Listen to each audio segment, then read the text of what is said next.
It's time to wake up. It's time to wake up. It's time to wake up. It's time to wake up. Thank you all for coming here today to listen to us, and especially a huge thank you for you, the speakers, for coming here to share your insights. So as you can see, we're coming here from a lot of different directions, but I think what all speakers have in common is that they really fight to make the circular economy work in their different business models.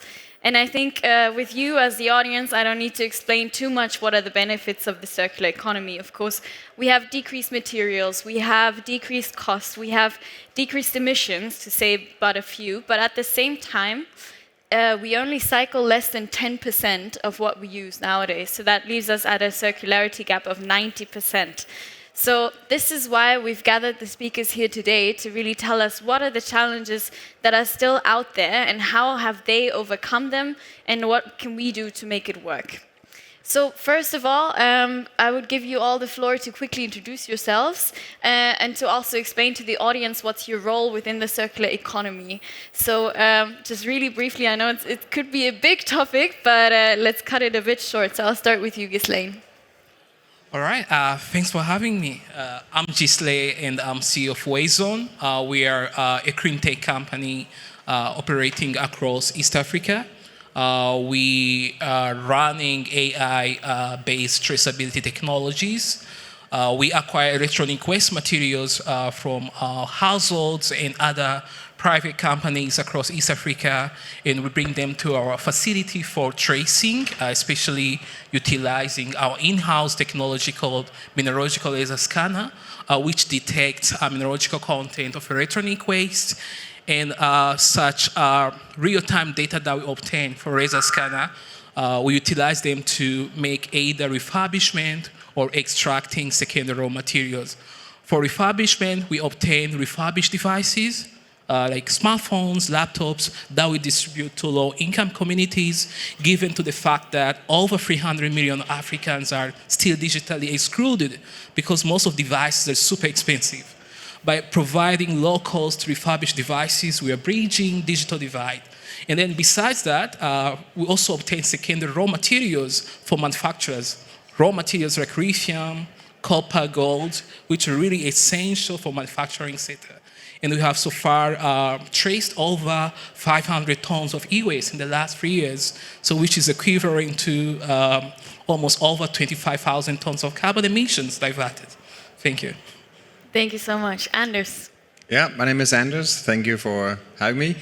I'm co-founder and CEO of NORNORM. NORNORM, we do furnishings, workspace solutions on a subscription. So it's a circular model where you subscribe for the furniture you need, and the workspace solution, we take the furniture back and renovate them and bring them into second life and do so forth to fight a lot of the waste that is generated in the industry. I have a long IKEA background, we'll talk about that maybe, and I've seen what the linear model can do, and of course strong believer in that we need to find another way forward. Thank you so much. On to you, Marie. Yeah, hi. Thank you for having me as well. Sorry, and hello, everyone. My name is Marie, and I'm currently leading corporate sustainability at Stadler Rail. Stadler Rail is a railroad manufacturing company, so we build trains and services and security solutions around that. And in my role, we are basically in the function, we are executing our sustainability strategy for the firm, which is really driven from our customers' demands, who are rail operators to the vast majority. And for them, obviously, lowering CO2 emissions and having a product that fits into their circularity strategy is a very big focus, and therefore it's a material topic for us, and this is why we are focusing on that as well. And for us, from a corporate perspective, we actually have two, let's say, two areas where we are active. One, obviously, is like the waste reduction in our own production process and in our own production facilities and doing the manufacturing of the trains. And the other big area is engineering and designing our products in a way that they are either recyclable or that they really can be used or either or they can be used for a very, very long lifespan. So our trains usually last for like 30 to 40 years in service, and then they can be refurbished again to be used for another 10, 15 years. Really cool. And finally, Stefan. Yes, thank you. Nice being here. I'm Stefan. I'm with momox. Momox is Europe's leading re-commerce company. So for 20 years now, we've been buying and selling used items. We are based in Berlin. I am leading the books and media business that we have. We have two business units. The other one is fashion, which is more in a startup state still. Books and media is our bread and butter business. We buy books through our own platforms in 4 European countries. We have multiple marketplaces, our own marketplace and third marketplaces like Amazon and eBay, where we sell our goods. And the value contribution that we bring to the circular economy, I would say, is we make it very easy for you to sell your used items, and we make it very trustworthy to buy, because you get all the customer experience that you expect from an e-commerce business, including all after-sales services. So that's us. Perfect. Thank you so much. So I think before we fully get started, let's give them all a big round of applause.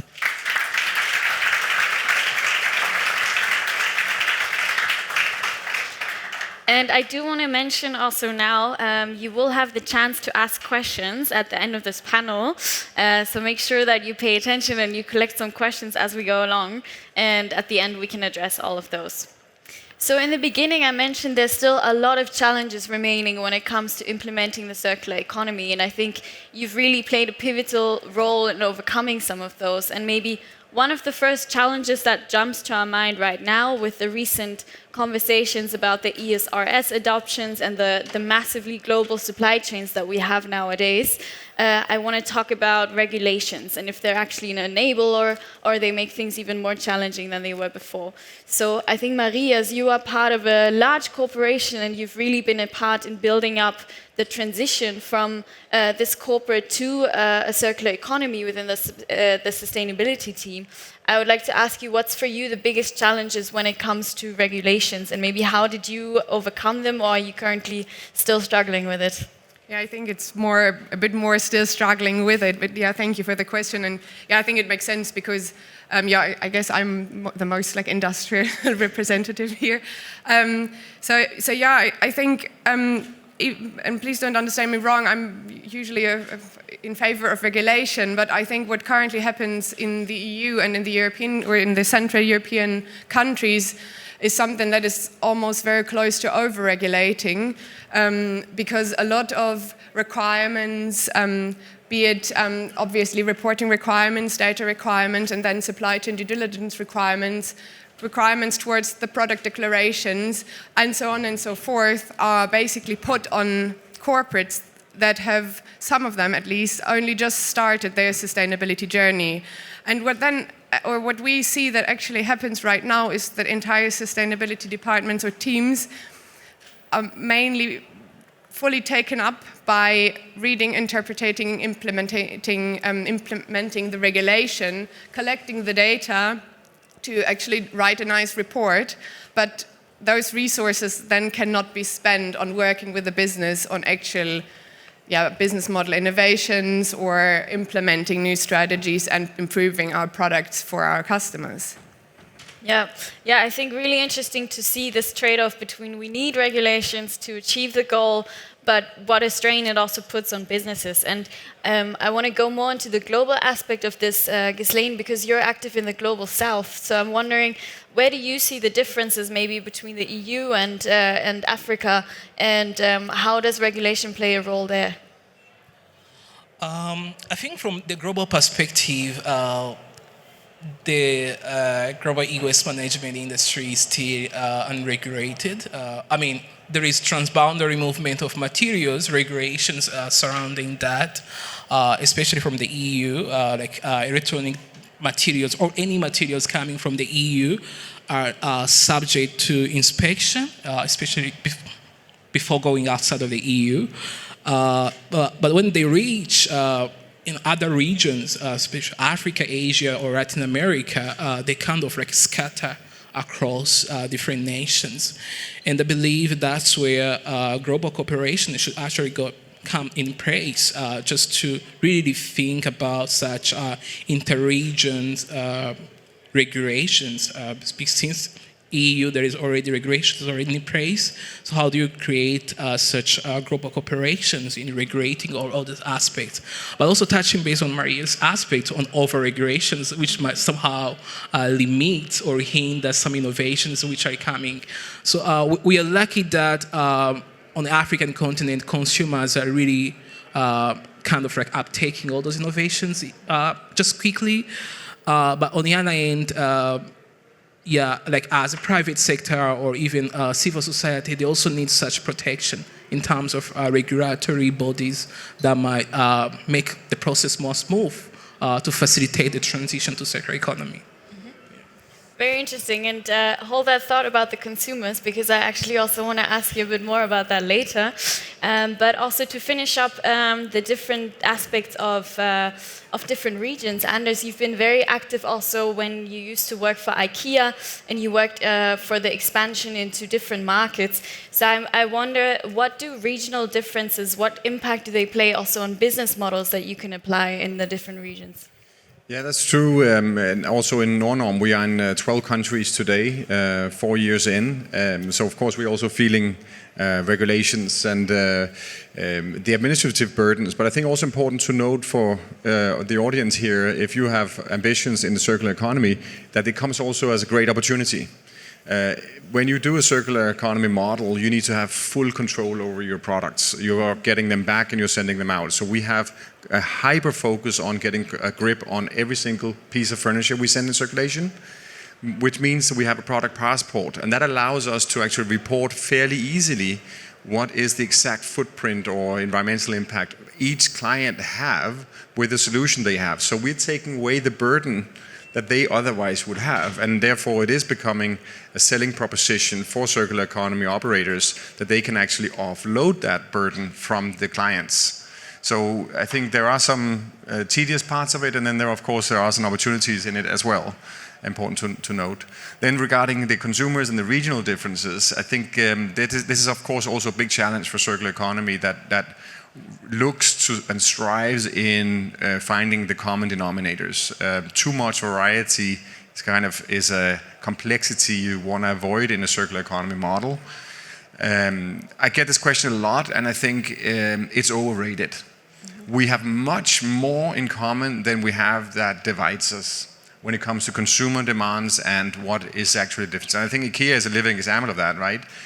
It's the same product that is sold in 70 countries, millions of people, very different cultures, very different backgrounds, etc.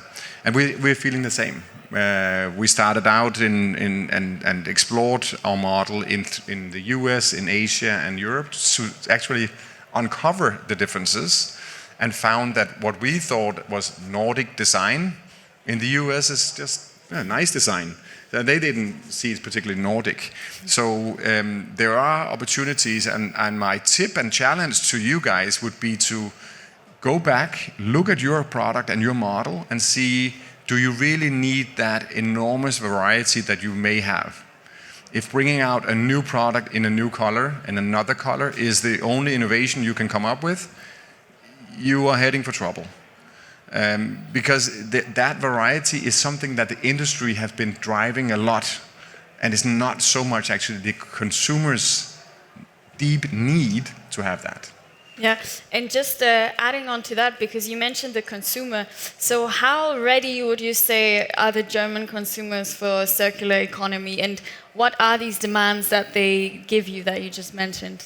I think they are super ready, and I think we see that most of the, all over the world, in all the countries we are in, people get the model immediately, and they find an attraction in being able to contribute to a better environment. So that is appealing to everybody. The challenge is that when it comes to price, and if it's something that comes with a premium, then the German customer is maybe not so interested. And it's not only German customers. Then you gravitate towards what you know and all those parts. And too often we are hiding behind a circular economy or sustainability badge and say it's costing a bit more, but then it's also good for the environment. That is back to the drawing board if that's your model. You gotta be able to provide something that is equally priced, but it's actually the right choice. If you can do that, everybody's with you, right? Nobody want to do bad for the environment. Yeah, sounds like an easy decision. Exactly. And actually, adding on to this, Stefan, Anders just mentioned pricing. So I wonder, how do you play with pricing? How do you communicate with the consumers? And what are your competitors in that field? What are the existing alternatives? And how do you outcompete those? Well, talk about competitors, I think you have to have both perspectives on our business model. On the one hand side, we are buying in the market and we are selling. And the buying part, competitors, you can say is like the usual consumer-to-consumer platforms, Kleinanzeigen, Vinted, or things like this. But I think the big market actually is people who don't yet put their goods back into the recycling market. So this is a silent mass that we want to address, where the books are in the cupboard and the dresses are in the wardrobe, where we want to give the opportunity. That's more of a marketing challenge. And on the outbound side, we are selling and we are competing with new products, I would say. So I can only emphasize what Anders said. So we have to compete with them on variety. So for us, variety is a huge thing. We have 4 million titles in our warehouse on books alone.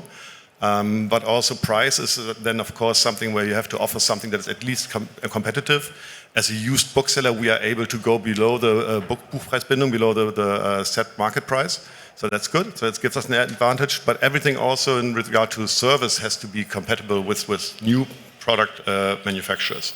So I think that's the big takeaway, and I can only emphasize that when you start a business, you may be able to address small market segments that are purpose-driven and that are willing to compromise in price and quality. But once you go into a mass market and you scale up, then nobody cares about your sustainability tag alone. That's one reason, but it's not the only reason people will buy from you. And is that possible to stay competitive in the pricing? On the pricing side, we are absolutely compatible. I think that, so the pricing that we do is actually highly, highly complicated, because we always balance our inbound price and outbound price. So on the inbound price, we give you a price, and we already calculate what is the expected outbound price that we will be able to achieve. And so then we add some margin of that, and so this is like a end-to-end pricing, we call it, and that is like changing, I would say, every 15 minutes for 4 million titles. So pricing for us is extremely important, and it's also securing our margin and our market position. Really interesting. I think that also sounds like a big opportunity, also that circular economy models can actually enable more competitiveness because you have sort of this playroom, this wiggle room in the pricing. And I want to move on to one more challenge when it comes to the circular economy. Anders, you mentioned product passports, which is the topic of traceability and trackability. And I think, Ghislain, you're really a leader in this. So I was wondering, what role does traceability play for you in the circular economy? And how do you leverage data, or how can we leverage data to enable that? All right. Just to really understand the role of traceability in circular economy, you need to understand the actual supply chain, the way it works. So the actual supply chain is already coordinated. So I mean here, the product from a manufacturer to the middleman to the final consumer. While the reverse supply chain is actually uncoordinated. So basically, how do you get back all those materials from consumers back to manufacturer, or just other key players in the reverse supply chain? So at Wastezone, we have been rethinking blockchain technology application in this reverse supply chain because what we do, we work with different institutions across Africa. So this is just government entities, private, as well as civil society organizations, operating a digital-enabled passports to trace all the devices they acquire. So just assigning a code to each device that they acquire at initial stage, and we're able to trace the mineralogical content. This is just valorization as well as provenance changes which are undergoing through those devices. And if they just reach at obsolescence level, we're able to just take them back to our facility for refurbishing or either extracting materials. So such real-time data traceability is really essential in facilitating efficiency, because we really need efficiency in the reverse supply chain as the actual supply chain works. And this will allow us saving time as well as saving costs that we could have endured in absence of such traceability technology. And I believe at the global scale, we also need that, especially if companies are to create more efficient take-back systems, they need to embrace traceability. Now more than ever since, as just an active company in secondary raw materials, we are observing a shift of companies going from primary or virgin raw materials to secondary raw materials.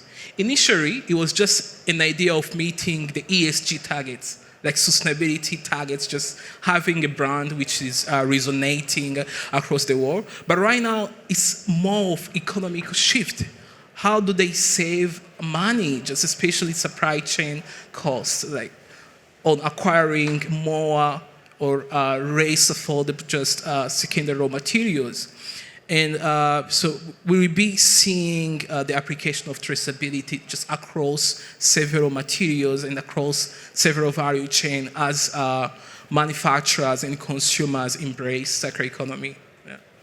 Yeah, really, really impressive, I think, especially because, as you mentioned, in the absence of the infrastructure for these technologies, you can still make it work.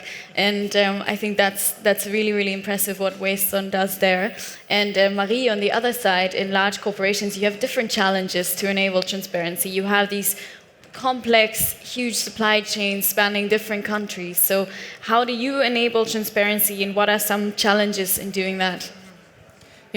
Yeah, I think actually Ghislain already, the challenges are probably not really that different. Ghislain already mentioned most of them. So it's really about identification of all the used materials and parts in our products. And for a train set, for example, that's more than a couple thousand different parts in one of those vehicles. So that's actually a lot of parts where you need to have knowledge over. And then the other big part, obviously, is knowing all the involved parties. And there we are not only speaking suppliers, but like suppliers tier N. So we really need to get down the supply chain to understand where all the materials stem from.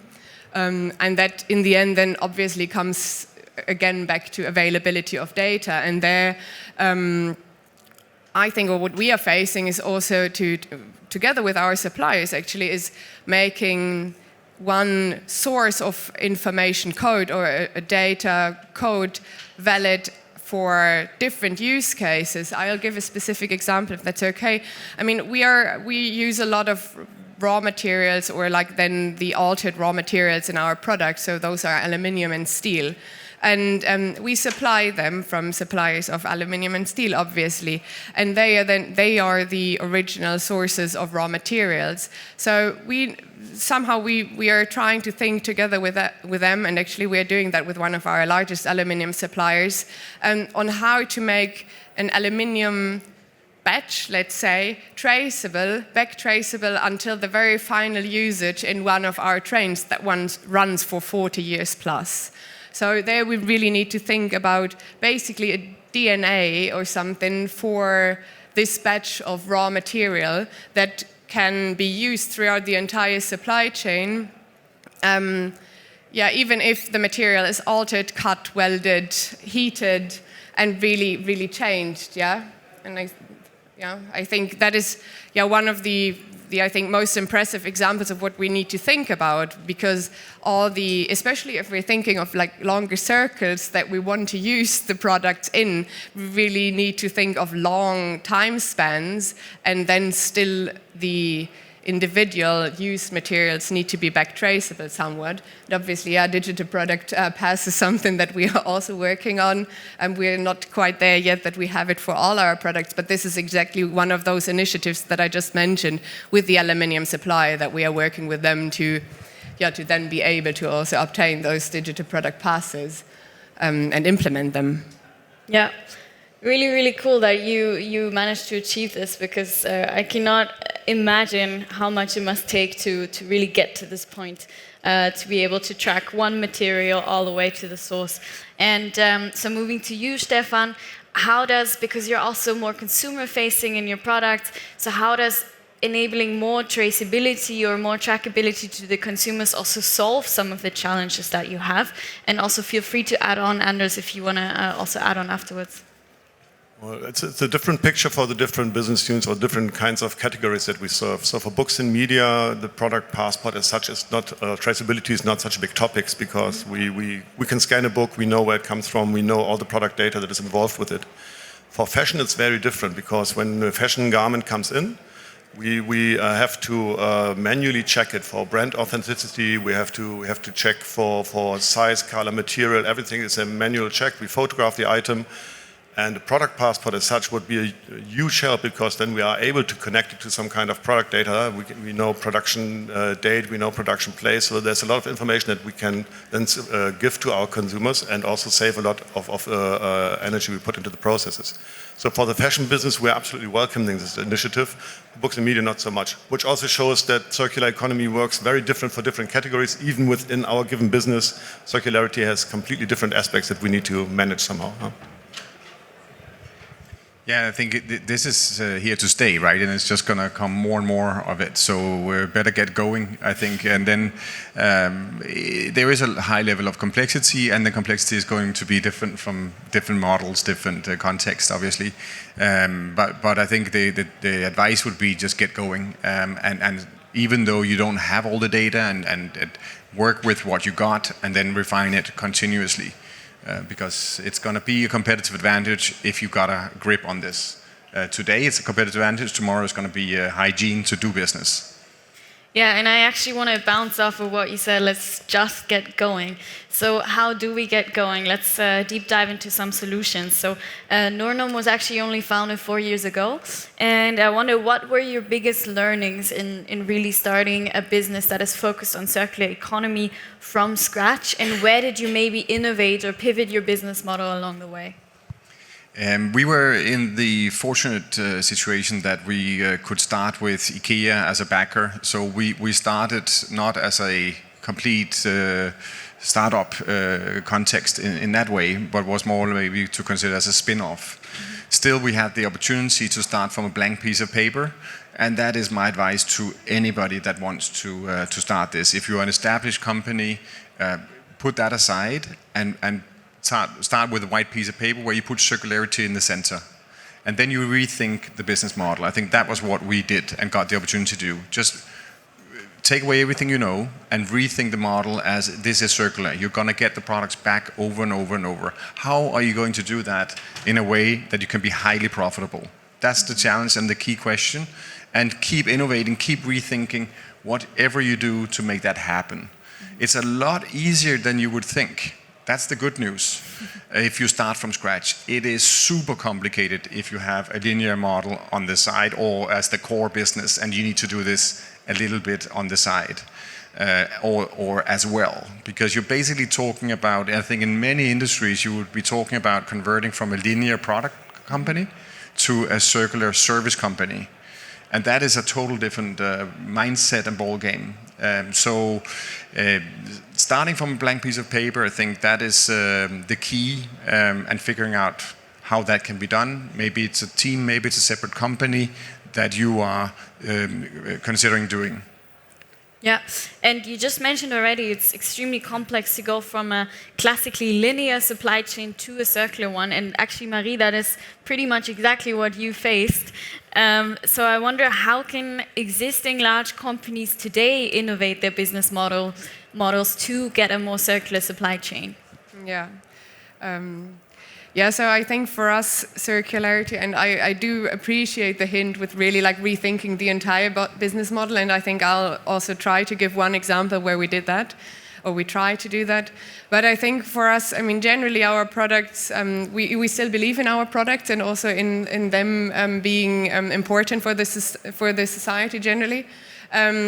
So what we did, I think, in the very beginning, for us, it really started with understanding our product really well and understanding of what it is, of what it consists. So by using life cycle assessments, we really understood all the single aspects of the parts and materials that go into a train set or any other given product that we produce. And then there we could see where our leverage is actually. And we could also understand our recyclability rate, and by specifically then targeting on the materials that do have a higher leverage. And to date, we actually do have a train that comes from us has a recyclability rate from 90 to 96%. So this is actually already pretty high. So then what we needed to do in our engineering process, we needed to understand that we actually already engineer the train in a way that it can be easily disassembled in the end, or that it can be assembled or reassembled in different ways to then also make use of the recyclability rate, obviously. That is one thing. And then the other thing, I don't know if innovation there is really the correct word, but something that we do is, I said that in the very beginning, with our services, we really focus on basically like recycling, reusing and modernizing our fleets ourselves. So when a train is maybe not fashionable anymore or also needs a technological overhaul, then we can try to save as much of the original train.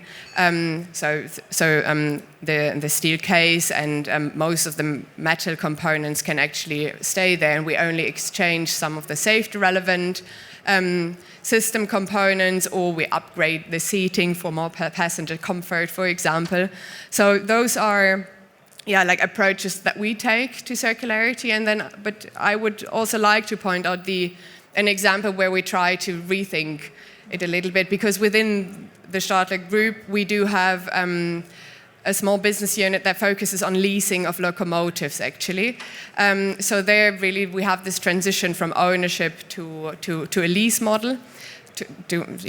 And this, I think, is a very great example, because we take up the funding and the financing of those new build locomotives that are very energy efficient, that can replace diesel locomotives, for example, in Germany, and then operators can rent them from us.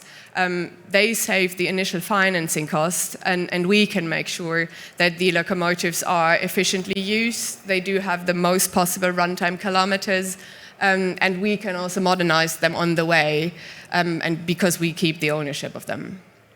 Really interesting. Actually, before this, I didn't know that you could lease trains. I think it's not so much something for private persons. Shame.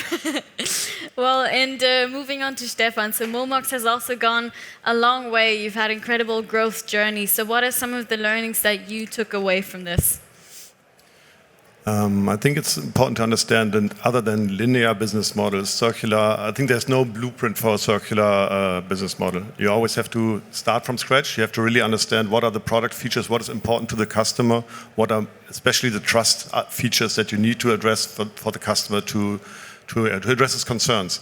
So, and starting from scratch, then, try to understand it, and then when you start building processes, make sure that they are scalable, because when growth comes, like in any startup, you have to be sure that you are not choking on your growth. So this is something that we achieved quite well. And then I think you have to add that some kind of flexibility, because we started off as a pure Amazon seller. We still today are one of the biggest Amazon sellers worldwide. So it's still an important part of our business, but over time we learned that selling directly to the customer gives us much more chance of customer interaction, building trust, and of course going into higher customer lifetime values that we achieve now. So the flexibility of having own shops, of course, had new demands to our processes, to technology, to the organization. So this flexibility should always be observed, because the landscape is changing quickly, new business models are coming, and you have to be able to adhere to that. That is, of course, something that is like for any startup important, I would say. But in the circular business, a lot of things happen, and customers, when they pick up on a topic, they then go for different choices, and you have to be very observant what is happening in the market, because it changes quickly. Makes sense, and I guess you also need to really stay connected to this mission of remaining a circular economy-focused company to really pursue this. Yes, I think that's something that we also, as a company, we have a business model that by nature is sustainable, but everything that we do in our company, we put under the headline of sustainability. We challenge everything that we do, every process, every product that we buy or sell. We always check for the sustainability aspect of it. So we're not just resting on the good conscience of circularity. Yeah? You always keep growing. That's really great to hear.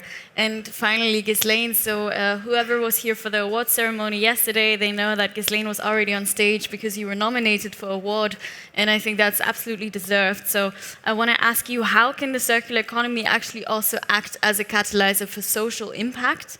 And what advice would you also give companies or startups or private people who want to meet this triple bottom line in their business?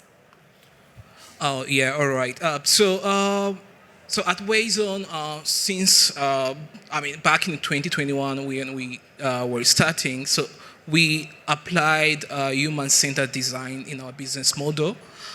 So the idea is just to rethink both from like business model perspective, from product level perspective, the way the final products, so refurbished devices, could actually be affordable and usable for low-income communities. So our refurbished devices, we are able to distribute them to low-income communities and enable them to pay in installments. So they can actually even pay the whole amount in 12 months, enabling them to just join digitalization with just refurbished devices, because we found out pricing was actually one of the hindrances limiting people to join digitalization, especially in emerging economies. You will not believe just an iPhone product in African market and expect low-income communities to just spend their 6 months, like equivalent average salary of 6 months on one just smartphone. So we redesigned the business model, just thinking about like people at the bottom of the pyramid. How can they actually acquire a device and pay it in small installments? And then we also thought about distribution. So usually here in Global North, you have like digital platforms where consumers can actually gate their devices through e-commerce models. While there is a possibility of implementing that in the Global South, in Africa or Latin America, you will find that most of those digital platforms are still inefficient. So people are still just in traditional formats. So we had to apply a sales agents as a community-enabled agents who facilitate just all the consumers to acquire our refurbished devices. And not only that, they just provide devices, they also provide initial digital literacy that they need to utilize all those refurbished smartphones or refurbished laptops that they are getting. And so far, we have been able to distribute over 50,000 refurbished devices across 3 African countries in East Africa. And so there are some inspiring stories, like the story I shared last night of Diane, who is one of our sales agents, so who's able to kind of like move from a monthly income of $2,000 to $1,000, just utilizing refurbished devices to sell to his community different products that we are producing. So my advice here was just to rethink the way we apply human-centered design, both at production level, business model level, as well as distribution level. There is just the potential of applying circular economy in a way that it kind of like disrupts social context, like especially in different settings where such socio-economic transformation is needed. Thank you so much for sharing that. I think you're really addressing such an important market there also at the bottom billion, which is actually a huge market to address. And also in our Western world or in the EU, there's so much that we can learn from what you do there with less infrastructure, making things even more efficient. So really, really interesting to learn from you on that. So before I give the floor to the audience, so you can already get ready with your questions, I have one more question that I want to ask to all of you, which is just really shortly, what would be your perfect circular economy world? If you could make a wish and it would happen, what would be your dream future when it comes to circular economy in the next 5 or 10 years?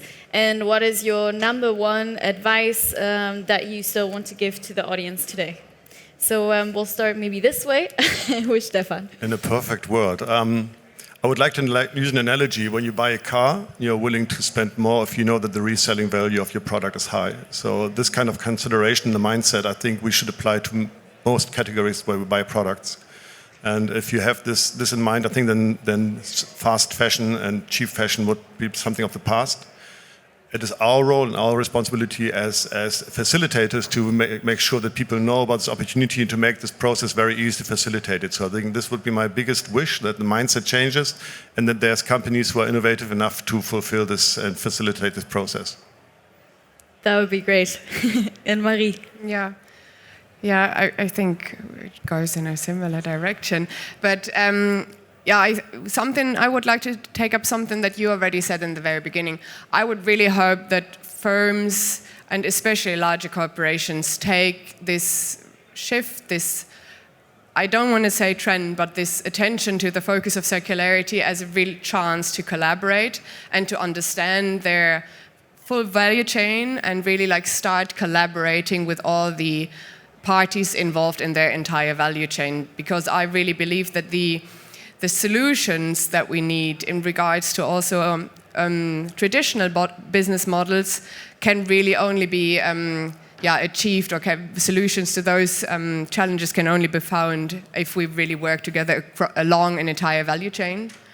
And then I would also like to take up what you said, because this change in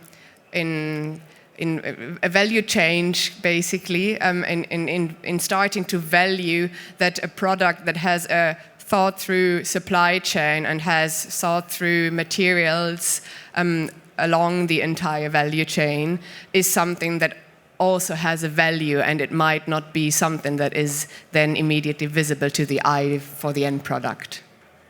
Yeah, I think you mentioned something incredibly important. We have so many solutions out there and so many different methods that are already there, so let's work together to really bring them to one piece. And Anders, what about you? I think my wish is that in 5-10 years' time, it's second nature to businesses to think about not circular economy as a separate model, but circular economy is the model. Today we see it too often in businesses. They haven't seen the light yet. This is for sure the biggest opportunity that exists in our lifetime. This is going to be bigger than AI. This is bigger than the internet, because there is no other way. We are spending 4 planets a year at the moment. The last 6 years we used more material, more resources than the last 100 before that. There is an end date. And of course, that is what brings this enormous opportunity for those that can capture it. The problem is there are too few examples out there today. So my hope is not in 10 years' time, but my hope is in 1 or 2 years' time, we're creating, maybe one of us here, the breakthrough that will inspire everybody to go there, because that is not only the right thing to do, but it's highly profitable, and that's where you're going to make the business. So in order to do that, I think we need to see how the good ideas and the right environmental ideas go hand in hand with profitability. It was not before Tesla was more worth than the next 9 car companies combined that every car company should do electric cars all of a sudden. So if we can do the same here in showcasing, and I really encourage you to be first movers here in that circular economy, capture that opportunity, then we get the ball rolling. Amazing, thank you. And last but not least, Ghislain. All right, maybe I'll just touch base on what I said. I hope that in the next 5 or 10 years, we take design seriously in circular economy transition. Because everything about linear economy is actually at risk because of design. So we need to rethink design. How do we design for durability? How do we design for reusability? How do we design for longevity? So there is this aspect of like integrating design in each aspect, either at product level, business model, as well as distribution level. And I hope to see companies and just manufacturers, distribution networks really embracing design, like circularity design in their business model, because I believe that's how we are going to make this transition more efficient for everyone. All right. Well, thank you so much. I really feel like I learned a lot today. I'm very impressed and very inspired by everything that you guys do day by day. And I hope that you had a similar experience. So before we give some time for questions, please let's give a huge round of applause to the speakers here today.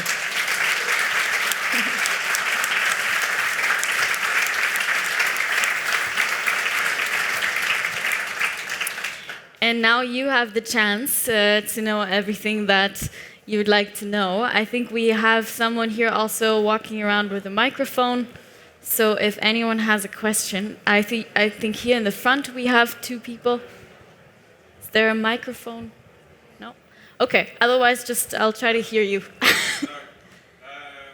Sebastian from Zeiss, the APAC guys, innovation manager for the climate tech portfolio. One question for Marie actually. I mean, without going too much into details, but you are mentioning the DNA tracking of the batch, of the medium batch. There's a lot of discussion about traceability and tracking techniques. I mean, do you have any kind of technology you are thinking of or that you like, or that how do you potentially choose them? Yeah, so just for the live stream, so the question is for Marie and traceability and trackability. What are the technologies you use and how do you differentiate, prioritize between them? Yeah, I think that's a great question. And I would love to give you a concrete answer by now. But I think that is not what we can do yet, right? We really started by identifying who are our most important suppliers, and then we identified them. We are also like a project-driven business, so they vary from country to country, from order to order. So we really needed to identify those suppliers that are most important, that have the biggest part of supply material in a project. There we wanted to start with our due diligence processes. We really wanted to understand them. And with that we had let's say small, so only a little bit more than 1,000 suppliers that we really needed to analyze in detail, or that we wanted to understand and start collaborating with in detail.